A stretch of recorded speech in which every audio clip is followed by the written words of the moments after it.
Flack math! Give me some math and I'll give you some flack. Flack math! We are going to do lessons 99 and 100 today. So it's a special day. So we're going to talk about the volume ratios of similar solids. Okay, so we've talked about perimeter ratios, but here's the deal. You can write this down if you want to. This is in your book, so you don't, technically you don't need to write it down, but it always helps cement it in when you write it down. Guys, why don't you do that after the lecture? So theorem 99.1, if two similar solids have a scale factor of A to B, then the ratio of the perimeters of their corresponding faces is also A to B. But the ratio of the areas of their corresponding faces is A squared to B squared. So it makes sense that the ratio of the volumes is A cubed to B cubed. All right, so look at example 1. And this gives us two similar rectangular pyramids, scale factor of 3 to 2. Okay, so for example, if this is a 3 to 2 ratio, oops, my tablet disconnected, 1 second here. All right. So if this is a 3 to 2 ratio, if this is 3, then this is 2. Okay, so 3 to 2 ratio, let's see here. So what would this side be?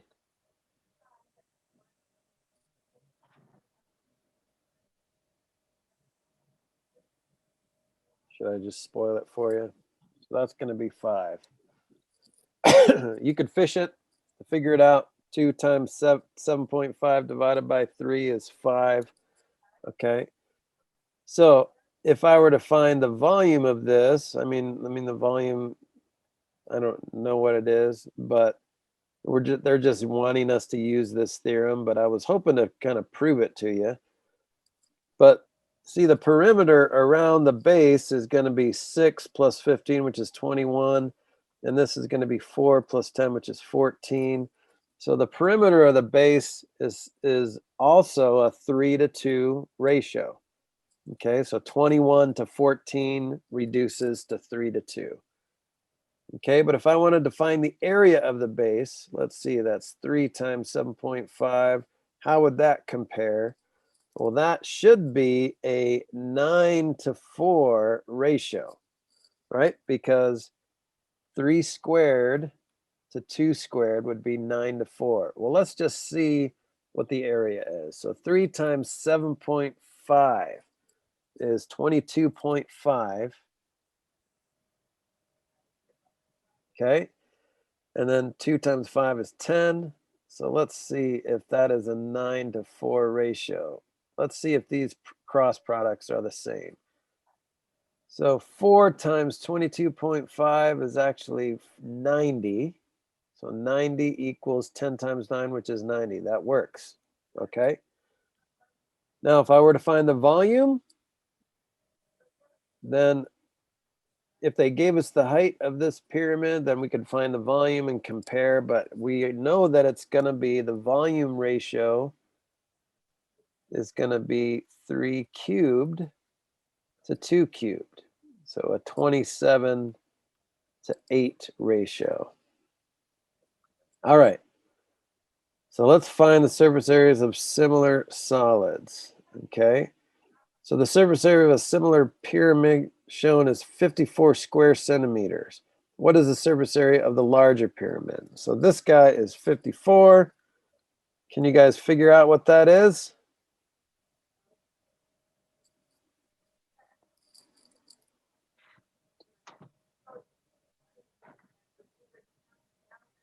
Or maybe you can walk me through it. How do you figure out what the surface area is going to be of that? Wasn't it like area base times height? Yeah, you could actually find the area, but they don't give you any dimensions really. They just give you the surface area of the smaller one. And we know that it's similar. So how do you figure that out using theorem 99.1?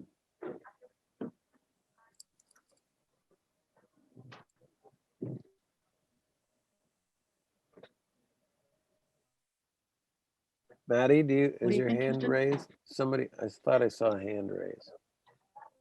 No, nobody's raised their hand. I think Okay. Kristen said something about fishing.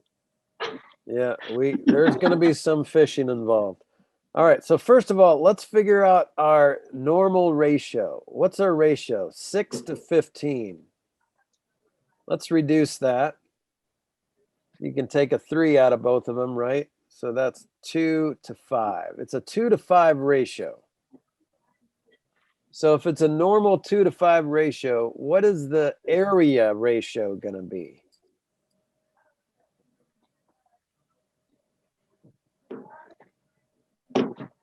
What's the area ratio going to be?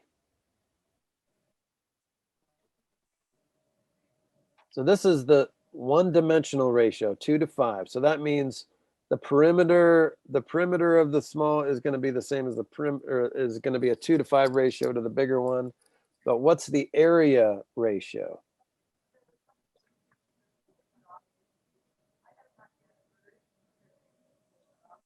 All right, so here's what we're going to do. What's that? Blank stares. Okay, guys, write this down. And then you will be able to answer this. So everybody take out a piece of paper and write this down.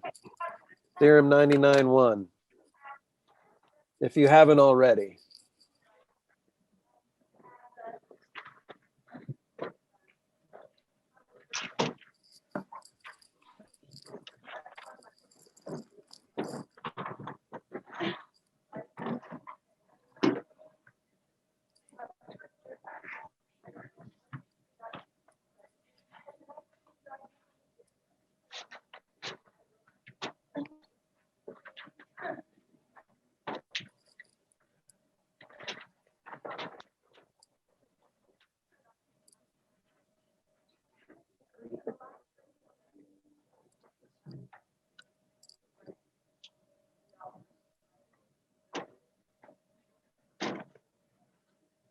Can you zoom in a little bit more?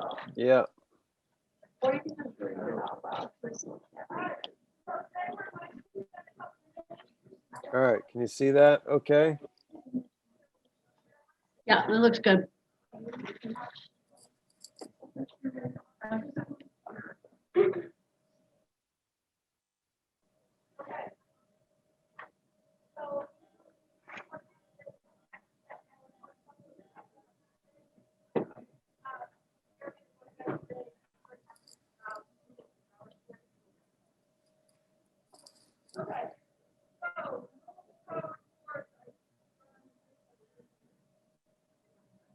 So really, if you just want to write ratio of perimeters, A to B, ratio of the areas, A squared to B squared, ratio of their volumes, A cubed to B cubed.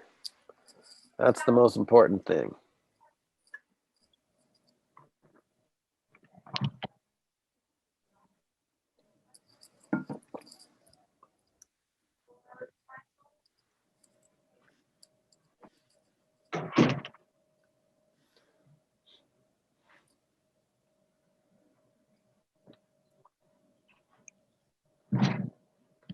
So if we go back to our problem, the ratio was a 2 to 5 ratio.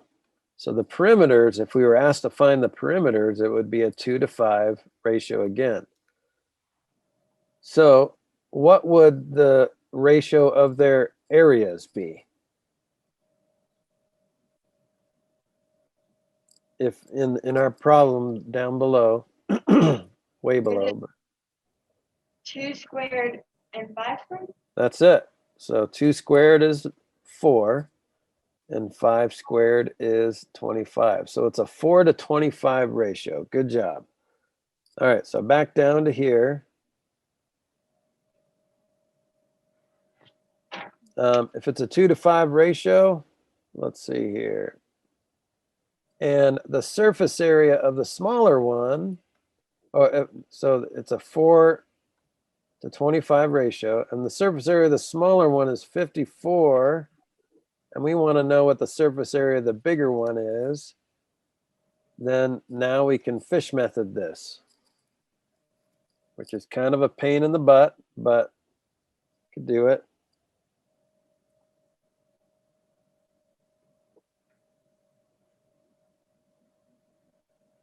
So we end up with a 337.5. So if we fish method that, we get 337.5 square centimeters. Okay.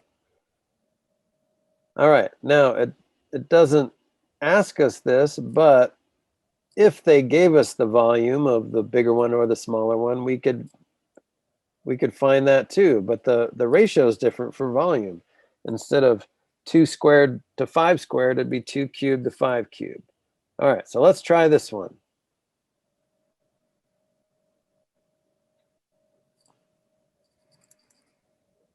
Okay, try not to look at the solution, but the 2 cylinders shown are similar. If the volume of the smaller cylinder is 38 cubic feet, what is the volume of the larger cylinder? So see if you can figure that out.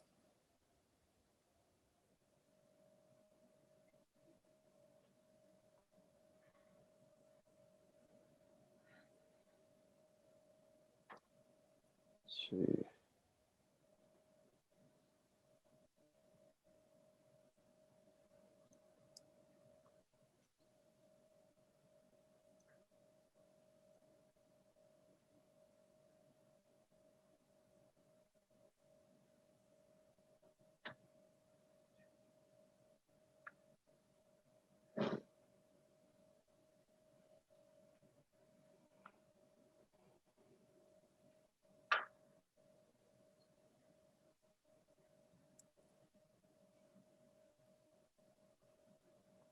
So when you don't know, tic-tac-toe.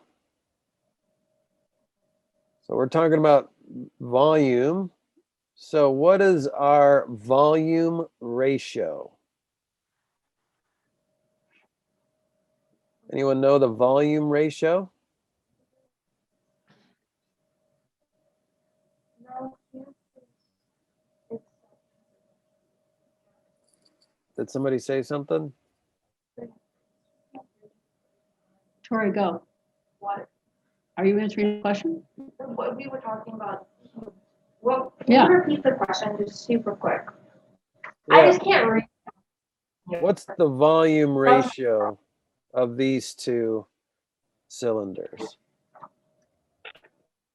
What's the ratio of their volume?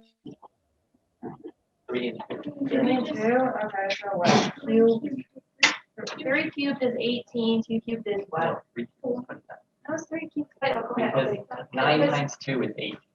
Not 9. No, yeah, you're right. You're right, so it's 27, and then what? 2 cubed is 2, times 2 is 4, 4. All right. Correct. 2 is.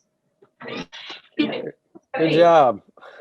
All right, so I listed it where I'd put small first, so I'm going to do that. So 8 to 27, and then it gives us the volume of the smaller one, which is 38. So the 38 goes here. So now we can just fish it home. And what do we get? 128.25. Okay. So that's not too bad, is it? Can you guys handle these problems? You can. So remember when I used to trick you guys and and ask you how many square inches are in 2 square feet? And when you guys were in pre-algebra, you used to say 24. Remember those silly days? Yes. But when you square something, crazy things happen, right? So a square foot is a 12 by 12. So now when you're dealing with square dimensions, everything is squared, right? So even the ratio of their dimensions is squared. Okay. Let's see here. Ooh, that looks confusing. Look at that. So what they did, oh, they're wanting to prove it. So prove it algebraically. So that kind of makes sense. So a pyramid here, to find the volume of a pyramid, it's 1/3 area of base times height. And so they just want to prove that that theorem 99 one works.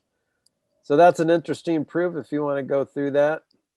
if I were to test on this, which I'm not, this would be a fun little extra credit for you to show me why this works. But that's it for 99. Let's move on to 100. Our last lesson of the year. What's that? This is our last one of the year. This is the last lesson. And I'm not there to celebrate with you. So, Wow. oh well. Okay. Hey, matrices. That's cool. Have we talked about matrices yet in this class? Yeah, we have. No, have we? Tori, we talked about it last year in number 2. There's some here I don't remember. Yeah, they define it here. So I don't think we've talked about matrices yet. So a matrix is just it's just a way to collect data and to take all the foo-fa out of like word problems and labels and things and just dealing with straight numbers. Like that's for me, like I like matrices because it just all I see is numbers. So it's nice because you don't have to worry about okay, what goes with what? You just do the math. And I appreciate matrices. But so a matrix is an ordered rectangular arrangement of numbers. The matrix below is a 3x4 matrix. So it's rows by columns. So you'd say the rows first, like how far down it goes, and then you'd say the volume. So it's a 3x4 matrix. Okay.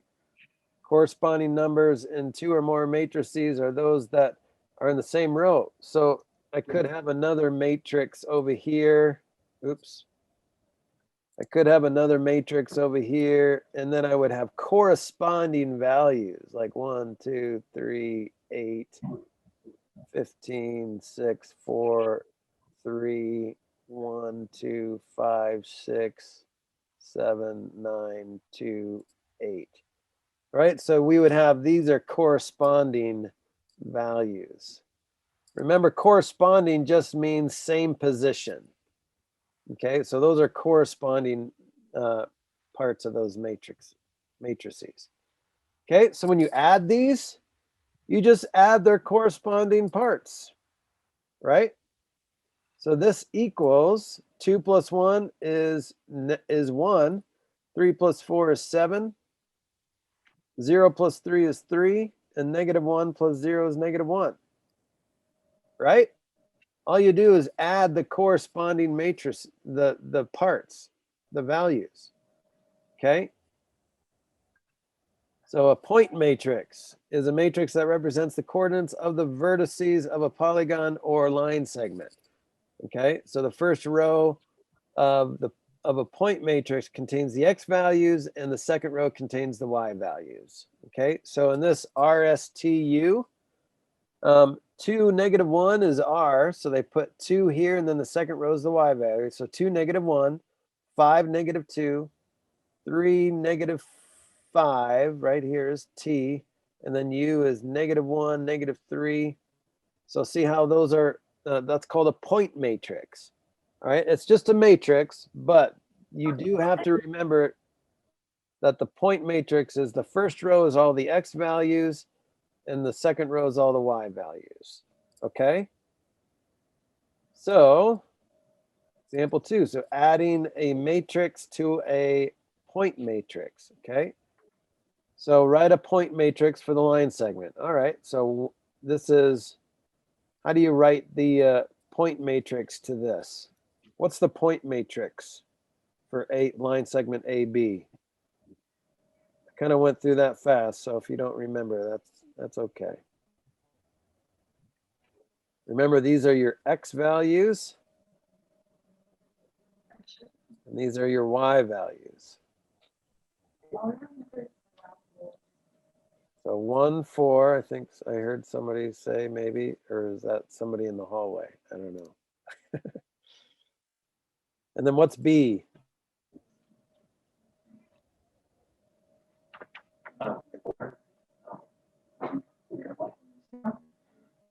Five, 2, right? Okay, so then we're just going to add this matrix to that. Well, that's easy. You're just adding 1 to every value. So basically, it's 2, 6, 5, 3. Okay. So add the point matrix to the matrix given below. So that's what we did. We did a point. We created a point matrix out of AB.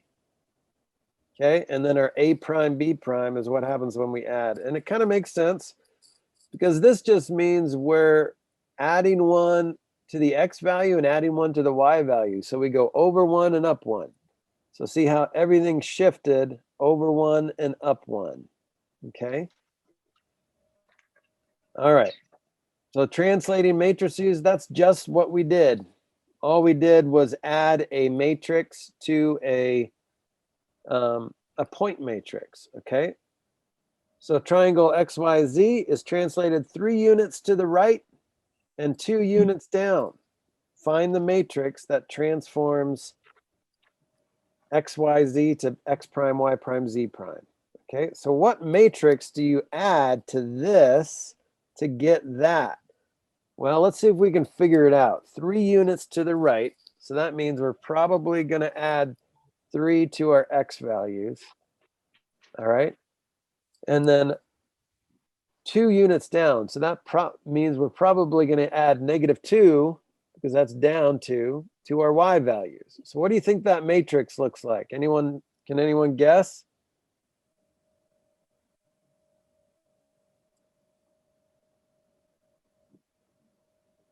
If it goes 3 to the right and 2 units down, what does that 2 by 2 matrix look like? Or actually, it wouldn't be 2 by 2. It'd be a 2 by 3 matrix. Well, let's do it the way they did it. So what they did is they created a point matrix. So let's see, let's do our X value, or X first. So that's 1, 5. And then Y is at 3, 5. Then Z is at 1, 2. Okay. And then you're adding a matrix to get this X prime, Y prime, Z prime, which equals 4, 3, 6, 3, and 4, 0. Okay, so what do you have to add to this to get this? Well, how do you find the missing number in an addition problem? Well, you subtract. So let's subtract. Let's subtract this matrix minus this matrix. 1, 3, 1, 5, 5, 2. Let's see what we get when we subtract. What's 4 minus 1? 3. 3 minus 5 is -2. 6 minus 3 is 3. 3 minus 5 is -2. 4 minus 1 is 3. 0 minus 2 is -2. So look, this is the matrix that we have to add, okay? So find the matrix that transforms triangle XYZ to triangle X prime, Y prime, Z prime. That's it. And it kind of makes sense because look what's happening. You're adding 3 to your X values, all of them, all the way across, and you're subtracting 2 from your Y values. That means it's going right 3 and down 2. Well, that's pretty cool. So there's your answer there. What? Is that it? Oh my goodness. No, we did great. Way to go. Geometry comes to a screeching halt.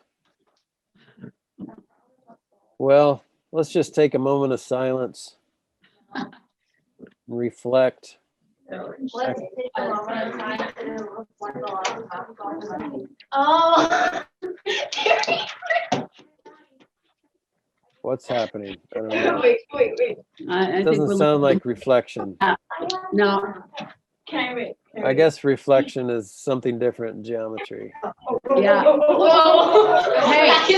Hey, you guys, Hey, what's happening? Mr. Flack is still here. I'm having an emotional moment, guys. What are you doing? I feel helpless. I don't know what's happening. I'm What? sorry. That's okay. So any questions on lesson 100 or like geometry? Thank you. I'll take that as a no questions. I just want to say thank you before I forget. I know.